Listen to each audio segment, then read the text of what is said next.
नमस्कार दोस्तों, मैं विनय दुबे मुंबई से। कैसे हो अंडभक्तों? कहाँ? गटर? गोबर? नहीं नहीं नहीं, साले गटर तो गटर। ठीक है, आज मैं बात करूंगा तुम्हारे नए बाप की। नया बाप मालूम है ना? अरे यार, तुम लोग रोज बाप बदलने वाले, तुमको याद दिलाना पड़ता है। अरे वही दिल्ली वाला तुम्हारा कपिल मिश्रा। अभी कुछ दिन पहले उसने ट्वीट किया था कि शाहीन बाग की फिर से तैयारी हो रही है, हमें अलर्ट रहना है। तो सुन बे कपिल, बेटा कपिल, सुन रहा है ना? हाँ, ये जो शाहीन बाग है ना, ये तेरे औकात से बड़ी चीज है। और तू क्या, तेरी पूरी जो ऊपर नीचे बैठे हुए लोग हैं ना, वो पूरा अपना पिछवाड़ा लगा देंगे ना, तो भी ये बंद नहीं कर सकते। ये संविधान ने हमें दिया हुआ अधिकार है और शाहीन बाग चलता रहेगा। तुम्हारे अंदर जितना भी गुर्दा होगा, दम होगा ना, रोक के दिखाना। तुम लोग साले पीछे से वार करने वाले, कभी सामने से भी आया करो रे। कब तक पुलिस के पीछे छुप के फायरिंग करेगा? कब तक पुलिस के पीछे छुप के लड़ेगा रे? देखा हमने दिल्ली में दंगे के टाइम पे तेरा पुलिस के पीछे छुप के बहुत बड़ा शेर बनता है। आप लोगों को पता है ये कपिल मिश्रा आज तक बचा क्यों है? कपिल मिश्रा के ऊपर कोई कार्रवाई क्यों नहीं हुई? कपिल मिश्रा ऐसे आजाद क्यों घूम रहा है? उसके पीछे एक कारण है, उसके पास एक सेक्स सीडी है जिसमें एक पुरुष और एक महिला करते हुए दिख रहे हैं। और उस सीडी के दम पे वो बंदा पूरे भारत में जहर फैला रहा है, दंगे भड़काता है, सारी चीजें खुलेआम करता है, लेकिन उसके ऊपर कोई कार्रवाई नहीं होती। उसका कारण है वो सीडी। और ये सीडी किसकी है? ये कपिल मिश्रा बता रहे हैं अपने मुंह से। जरा सुनिएगा वो क्या कह रहे हैं, किसके बारे में कह रहे हैं और क्यों कह रहे हैं। वो सीडी में आखिर ऐसी क्या चीज है जिसकी वजह से आज तक पुलिस उस पर कार्रवाई नहीं करती है? भारत के प्रधानमंत्री जी, भारत के गृह मंत्री जी चुप क्यों हैं? आखिर कपिल मिश्रा भारतीय जनता पार्टी को क्यों ज्वाइन किया और आखिर उसके ऊपर कार्रवाई क्यों नहीं हुई? उसका एकमात्र कारण है ये सेक्स सीडी। और ये सेक्स सीडी किसकी है, ये कपिल मिश्रा बताएगा आज अपने को। और खास करके अंडभक्तों, ये वीडियो जरूर देखो। तुम्हारे पापा के चरित्र हनन की एक एक डिटेल में उन्होंने पूरा डिटेल दिया है। आज की वीडियो हर भारतीय तक पहुंचनी चाहिए। ये जरूरी है देश को जानना कि आखिर वो सीडी किसकी थी और आखिर कपिल मिश्रा इतना डंके की चोट पे कैसे बोल पाता है। देखिए कपिल भाई, जरा डिटेल में बताना। पंजाब नहीं माफ करेगा। इस एफिडेविट को देखिए आप, ये प्रदीप शर्मा नाम के आईएएस अधिकारी हैं सुप्रीम कोर्ट के अंदर। और ये क्या लिखा है इस एफिडेविट में? मैं चाहता हूं सभी सदस्यों को इस एफिडेविट की प्रतियां जरूर दी जाए और सदन के रिकॉर्ड में यह एफिडेविट मैं आज दूंगा। सदन के रिकॉर्ड में यह एफिडेविट रखा जाए। एफिडेविट में लिखा है, chief minister Shri Narendra Modi visited Kutch to inaugurate the hill garden project and upon its completion it was the time when he was introduce to an architect. उसका नाम मैं यहां नहीं लूंगा, लेकिन उस महिला से हिल गार्डन प्रोजेक्ट के पूरा होने के समय परिचय होता है। शरद उत्सव अक्टूबर 2005 में नरेंद्र मोदी जी उनके साथ ईमेल पे बात करनी शुरू करते हैं और उसके बाद Shri Modi and miss had begun to exchange text messages which she communicated to the petitioner. She further mentioned that she was planning to meet the chief minister. उनको उनके घर पे मिलने के लिए बुलाया जाता है मुख्यमंत्री महोदय के। और शरद उत्सव के अगले दिन सुबह 7 बजे, following morning at the site of Sharad Utsav at approximately 7 a.m. the petitioner was in the presence of Sri Modi when Miss arrived, and the conversation between them assured the petitioner that Sri Modi and Miss were in fact exchanging personal text messages, emails and or direct conversations. और यहां से जब बात आगे बढ़ती है तो पता लगता है, वो महिला बताती है पेटिशनर को कि Shri Modi in his office he would freely interrupt scheduled meetings, walking out of his office on senior officials in order to speak to her privately. बहुत जोर शोर से प्राइवेट कन्वर्सेशन के बारे में विजेंद्र गुप्ता बोल रहे थे। यहां पे सुप्रीम कोर्ट के पिटीशन में लिखा हुआ है, सुप्रीम कोर्ट को एफिडेविट देके लिखा गया है, मोदी जी मुख्यमंत्री होते हुए अपनी मीटिंग छोड़ के बाहर निकल जाते थे इस महिला से अकेले में बात करने के लिए। अधिकारियों से कहते थे मुझे कोई डिस्टर्ब नहीं करेगा, अब मेरे को केवल इस महिला से बात करना है। और राजपाट का सारा काम छोड़ के उस महिला के साथ बात करने निकल जाते थे। Second week of March 2006, at approximately 5 p.m., Miss called the petitioner and conveyed that she had just landed in Ahmedabad and was planning to visit Bhuj. शाम को 5 बजे वो अहमदाबाद में उतरती हैं फ्लाइट से। इस आईएएस ऑफिसर को फोन करते हैं कि मैं अहमदाबाद आ गई हूं और अगले दिन मैं भुज जाने वाली हूं, लेकिन थोड़ी देर के बाद उनका फोन स्विच ऑफ हो जाता है। 2 days later, at approximately 11 a.m., Miss called the petitioner and conveyed that she was at the residence of Sri Modi ji. 2 दिन तक फोन स्विच ऑफ रहता है और 2 दिन तक स्विच ऑफ रहने के बाद 2 दिन के बाद 11 बजे वो वापस एक petitioner को कॉल करती है और बोलती है कि मैं 2 दिन तक मोदी जी के घर पे मेरे को रखा गया था और इसीलिए मेरा फोन स्विच ऑफ था। When she landed at Ahmedabad airport, she was received by Sri O.P. Singh, Sri Modi's deputy, and was escorted in a vehicle to Chief Minister's residence. Modi ji के डिप्टी ओपी सिंह उनको लेने आते हैं airport में, अपनी गाड़ी में बैठाते हैं और सीधे मोदी जी के घर लेके जाते हैं। और कैसे लेके जाते हैं? She was advise to switch off her cell phone, से कहते हैं अपना फोन बंद कर लो, and enter the chief minister's residence through rear door. कहते हैं सामने के दरवाजे से नहीं आना, तुम्हें पीछे वाले दरवाजे से अंदर लेकर जाएंगे करके। उस महिला का फोन बंद करा के सरकारी गाड़ी में बैठा के पीछे वाले दरवाजे से नरेंद्र मोदी के घर लेके जाया जाता है।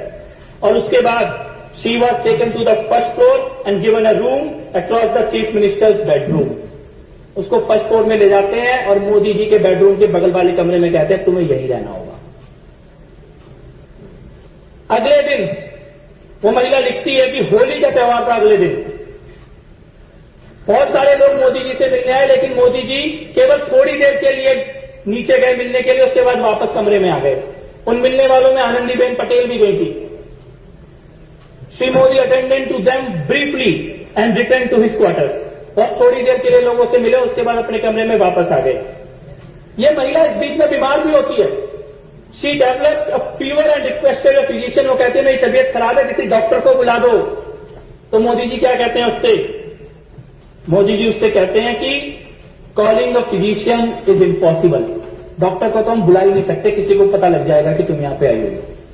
और उसके बाद मोदी जी उसको अपने जीवन की घटनाएं सुनाने लग जाते हैं और अगले बार उसको कार से भेजा जाता है।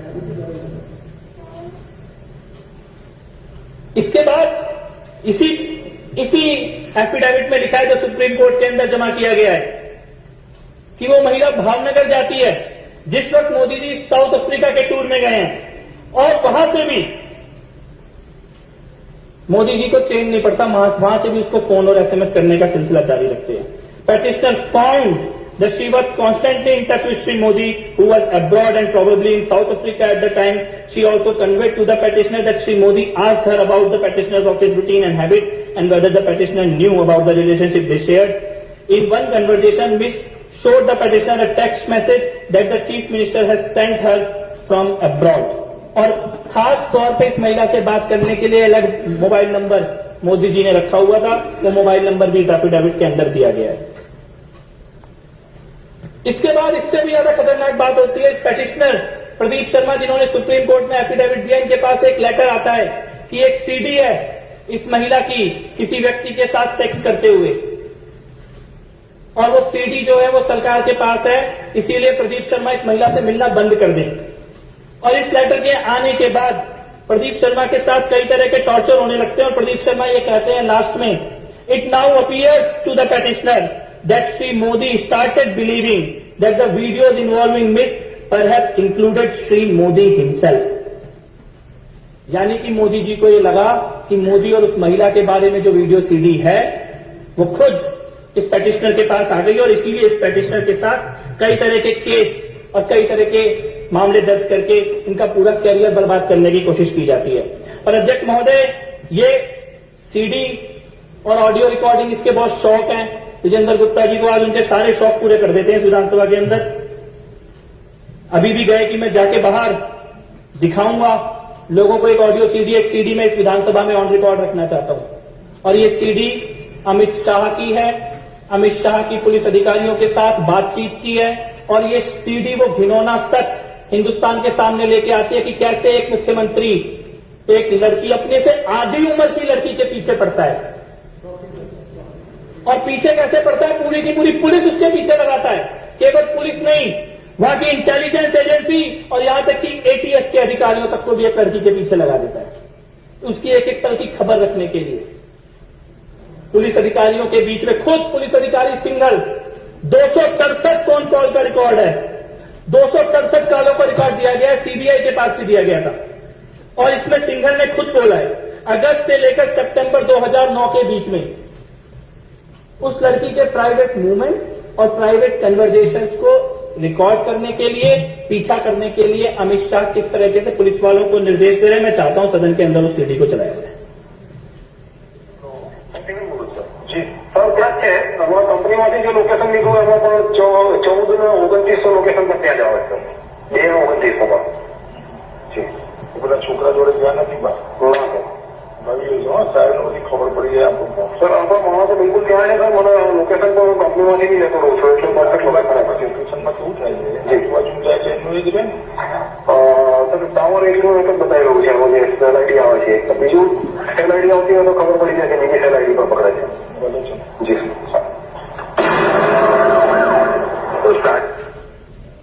इसमें अमित शाह जी सिंघल नाम के अधिकारी को कह रहे हैं कि वो जहां गुजराती में ये बात कह रही है और उनको ये बोल रहे हैं कि उस जगह के मोबाइल टावर की सारी रिकॉर्डिंग ले लो, जिस होटल में वो रुकी है सारी रिकॉर्डिंग ले लो और जो लड़का उस लड़की से मिलने के लिए आने वाला है उसके सारे डिटेल चाहिए। आगे सुनिए। ये लगभग जवाना की तरह उसका जो माहिती आपला कुछ नहीं सकता हाँ जी जी सर એટલે સાંજે કહું વિમાન છે જોઈ લેજો હા જી સર હું જાણ કરી આપો ચેક કરે ગોયર વાળું જી સર પેલા ભાઈ ભાવનગર પહોંચી ગયા હા પહોંચી ગયા સર લોકેશન મિલે તો રાત્રે જ પહોંચી ગયા સર હવે જો આ છોકરી મુંબઈ જવાની હોય ને સર તો પેલો મુંબઈ ના જાય હો રાઈટ રાઈટ રાઈટ રાઈટ वो समझे तो हाँ समझी गया जरा दौड़ाओ सर जी जी जी अरे दांडा विमान जरा दौड़ाई लो जी जी जी वो लड़की शाम की फ्लाइट से मुंबई जाने वाली है और मोदी जी अधिकारी को कह रहे हैं कि गो एयर की फ्लाइट है, किसी हालत में भी मुंबई नहीं पहुंचनी चाहिए। अमित शाह बोल रहे बार बार बोल रहे हैं कि साहब को सब पता है, साहब को सब पता है, साहब पता करना चाहते हैं इस लड़की के बारे में, साहब को सब पता है और किसी भी हालत में ये मुंबई नहीं पहुंचनी चाहिए लड़की। ખબર પડે છે સર ન તમે મેં પેલા કહ્યું છે મને જોઈને આપે છે સર કે છે નહીં મને જાણ કરે છે સર હમણાં 10-15 મિનિટ લાગશે એરપોર્ટ પર શું થયું સર પેલો છોકરો મૂકીને નીકળી ગયો છે પણ માણસો હજુ ત્યાં જ છે હજુ ફ્લાઇટ ઉપડવામાં 10 મિનિટની વાર છે જી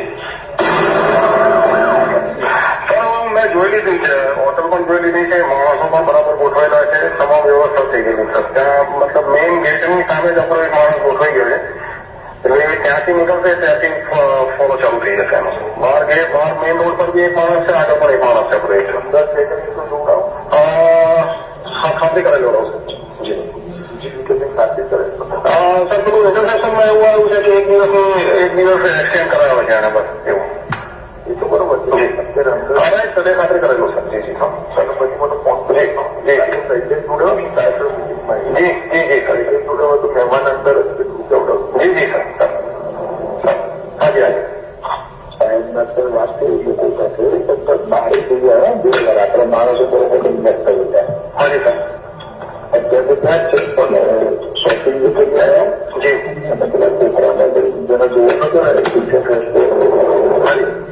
अध्यक्ष महोदय इसमें अमित शाह कह रहे हैं कि मोदी जी मेरे साथ ही बैठे हैं, साहब मेरे साथ ही बैठे हैं।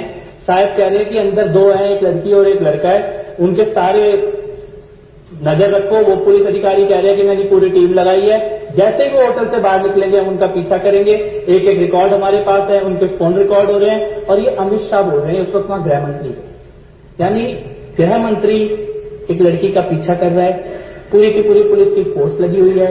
मुख्यमंत्री उस लड़की में इंटरेस्ट ले रहे हैं, मुख्यमंत्री उसको अपने घर बुला रहे हैं। घर पीछे वाले दरवाजे से आनी चाहिए, फोन स्विच ऑफ रहना चाहिए, डॉक्टर भी ना आ जाए गलती से उस लड़की के साथ कुछ हो जाए। साउथ अफ्रीका में जाके भी चैन नहीं पड़ रहा वहां से और आज नहीं मालूम कोई लड़की कहां, आज नहीं मालूम इसका परिवार कहां।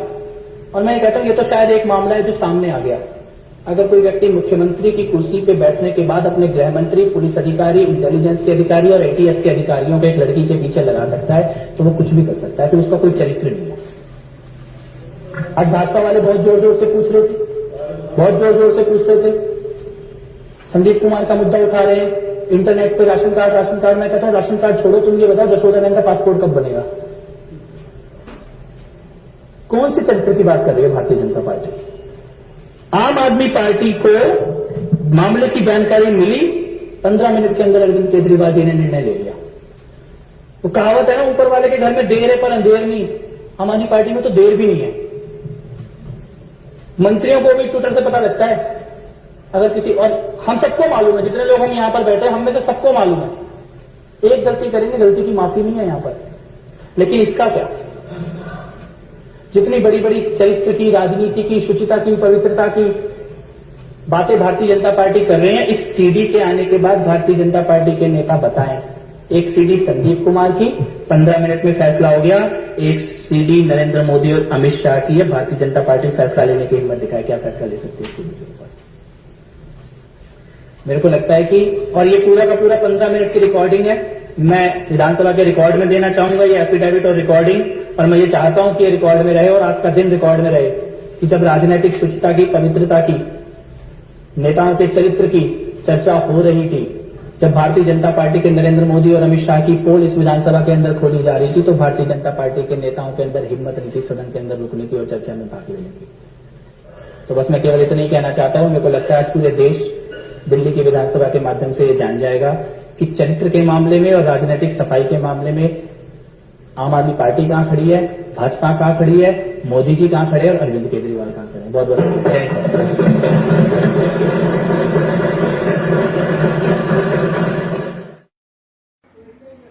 टपाटप टपाटप। मेरे को समझ में नहीं आता वो मामले में आगे हुआ क्या। क्या ये कोई पूछ सकता है कपिल भाई से कि कपिल भाई वो सीडी है कहां पे, और आखिर आपके पास इतने सबूत होने के बाद भी आपने उसे जनता के सामने क्यों नहीं लाया? मैं निवेदन करता हूं, प्लीज कपिल भाई उसको ना पब्लिक में डालो, लोगों को पता चलना चाहिए असलियत क्या है। अरे यार अकेले अकेले देखोगे क्या? हमको भी तो दिखाओ कौन है भाई। सबको पता है कि चीजें कैसी हैं, और आपने जो गंभीर आरोप लगाए हैं हमारे प्रधानमंत्री नरेंद्र मोदी जी के ऊपर, आज मैं आपसे निवेदन करता हूं कि कृपया आप जैसे लोग जो 2 कौड़ी में बिक जाते हैं, कभी आम आदमी पार्टी का चाटेंगे, कभी भारतीय जनता पार्टी का चाटेंगे। मैं दावे के साथ कह सकता हूं, कल को कोई आपको ज्यादा पैसा देगा ना, आप उसके कोठे पे भी जाके नाचोगे, कोई प्रॉब्लम नहीं है। लेकिन जो चीज आपने विधानसभा के अंदर कही थी वो अब कहां पे है, वो देश को जानना जरूरी है। कृपया अगर आप एक बाप की औलाद हैं तो उस मामले को वापस जनता के बीच में रखें, उस सीडी को, उस सारी जानकारी को, वो एफिडेविट को अपने सोशल मीडिया प्लेटफॉर्म पे डालें। अगर आप सही में जनता की बात करते हैं, इतना गंभीर मामला, एक महिला के ऊपर इतने अत्याचार होने वाले मामले को आप आखिर कैसे दबा सकते हैं? आपके घर पे भी बेटी है मेरे हिसाब से, बाकी आप खुद समझदार हैं, और आपके ऊपर कार्रवाई क्यों नहीं हो रही है ये वीडियो क्लियर बताता है। आपने उनकी नस पकड़ के रखी है जिसकी वजह से कार्रवाई नहीं हो रही है। आज के लिए काफी है कपिल भाई, और एक चैलेंज है खुला, तुमको ना जो उखाड़ते बनता है ना उखाड़ लो।